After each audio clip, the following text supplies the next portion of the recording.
então dá para trabalhar rapidamente aqui, pelo menos o Romanos 9, né? Está adiantando essa dúvida se são pessoas Não, ou são nações, né? Ou são nações, vamos dizer assim.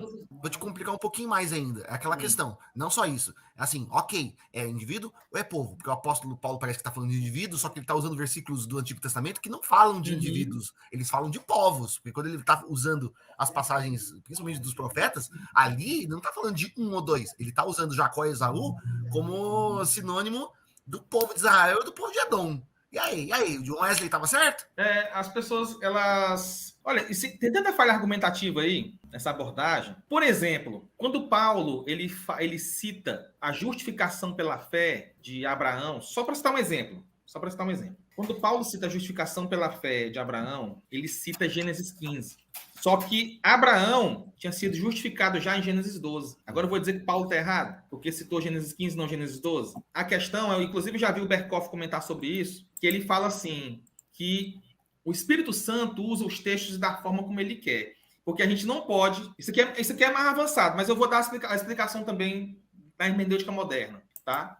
Você não pode pegar o autor Paulo, que notadamente o próprio Cristo, notadamente tinha uma outra hermenêutica, e pegar a hermenêutica dele e querer aplicar a nossa dentro da hermenêutica dele. E esse é o primeiro erro dessa abordagem. Porque o que a pessoa vai dizer? Paulo citou um versículo do Antigo Testamento, que quer dizer que... Aí presta atenção, ele agora vai lá e aplica a hermenêutica dele. E quer dizer que lá são povos. E realmente mas isso não quer dizer que Paulo pensou assim. Já começa daí. Assim como, por exemplo, você vê textos de Hebreus e você vai lá para o Antigo Testamento e diz que aquele texto se refere a Cristo, mas se ele não dissesse isso e você passasse por lá, você não ia saber. Porque não tem, se refere a Davi.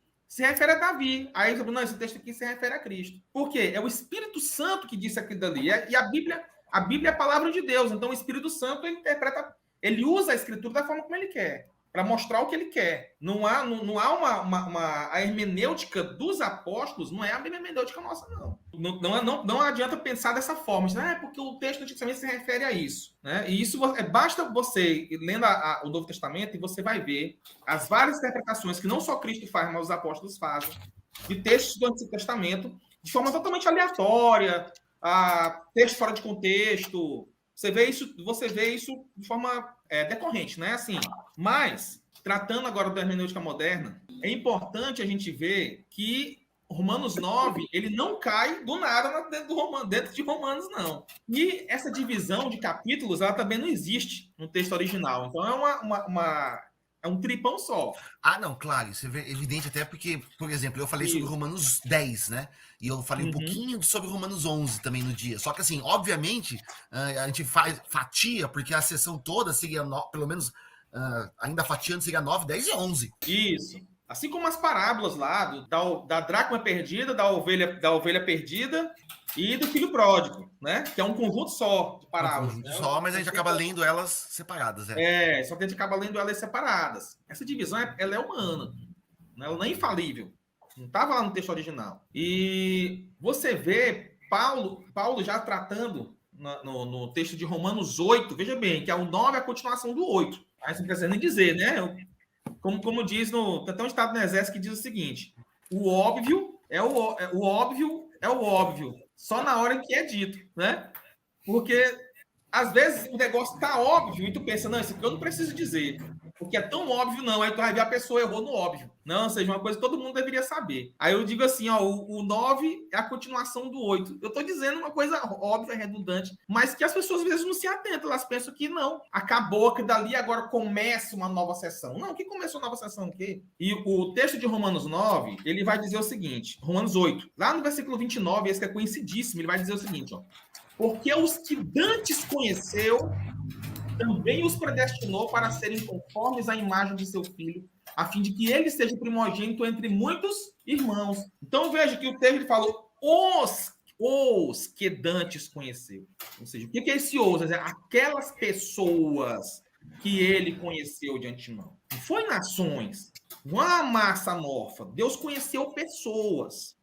E não está falando que ele conheceu a fé dessas pessoas, nem está falando que ele conheceu a atitude dessas pessoas. nem está falando que ele conheceu a perseverança final dessas pessoas, não. Ele conheceu a pessoa. E é por isso que a palavra usada aí, que é a palavra gnosco, ou Dantes conheceu, que é prognosco, né? Ela é a mesmíssima palavra na Septuaginta usada para quando diz que Adão conheceu Eva. Gnosco. Adão conheceu Eva, ou seja, ele se juntou, ele amou Eva. Ele amou Eva. E amar para Deus, como Deus não sofre paixões, é decidir dar o seu favor. Deus decidiu dar o seu favor a esses homens. E os predestinou. O que é predestinar aí? Predestinar é providenciar os meios para que aqueles homens sejam salvos e se tornem semelhantes aos filhos de Deus, de modo que eles agora serão, que Cristo será o primogênito de muitos irmãos. A mesma coisa vai ser dita lá quando Pedro diz eleito segundo o quê?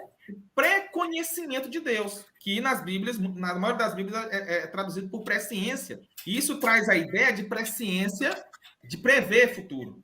Só que a palavra ali é pré-conhecimento. Tem o mesmo sentido dessa outra aí, ó, o que Dantes conheceu, o que conheceu anteriormente. Veja bem, olha só como é que é interpretado. Eleitos segundo a presciência de Deus. Aí o arminiano ele lê assim, ó, eleito segundo a previsão da fé que Deus teve daqueles que ele ia eleger.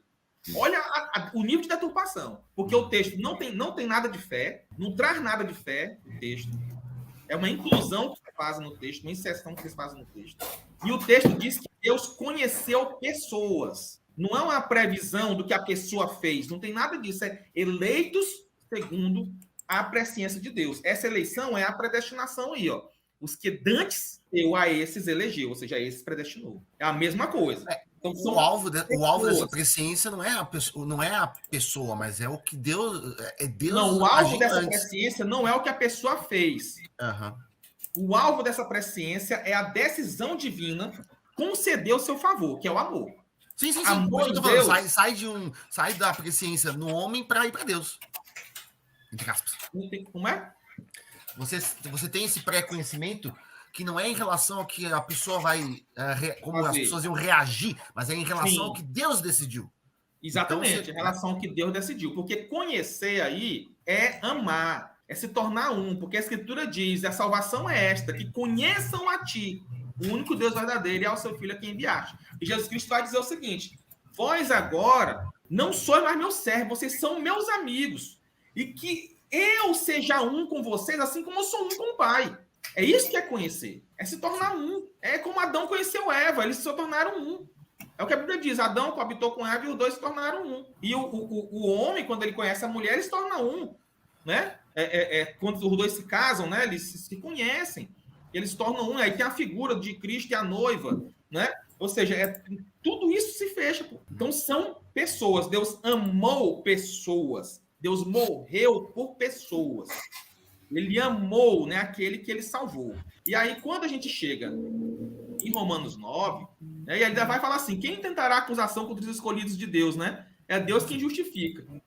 Então, está falando fatalmente de pessoas. Aí começa Romanos 9. E tem dois textos aqui de Romanos 9 que são pesadíssimos contra a interpretação wesleyana. Veja bem, não é que o texto não possa tratar de nações.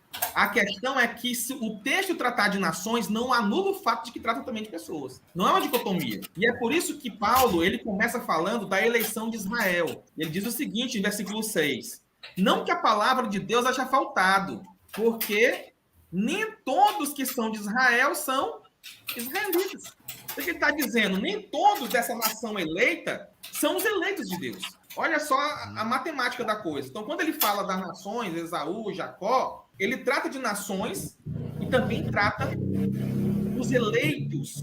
Se você ler o livro dos Antes mesmo, esse livro dos Antes aí, não sei se tem essa parte, mas Dante vai falar dos vários tipos de eleição. E tem essa eleição corporativa, que ela não é salvadora. Essa eleição corporativa geralmente é para um plano.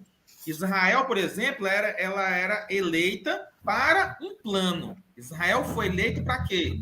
Para guardar os oráculos de Deus. E dentre Israel, nessa nação de Israel, todos cumpriram esse propósito, mas nem todos eram israelitas. Quer dizer o quê? Nem todos eram filhos de Deus, realmente.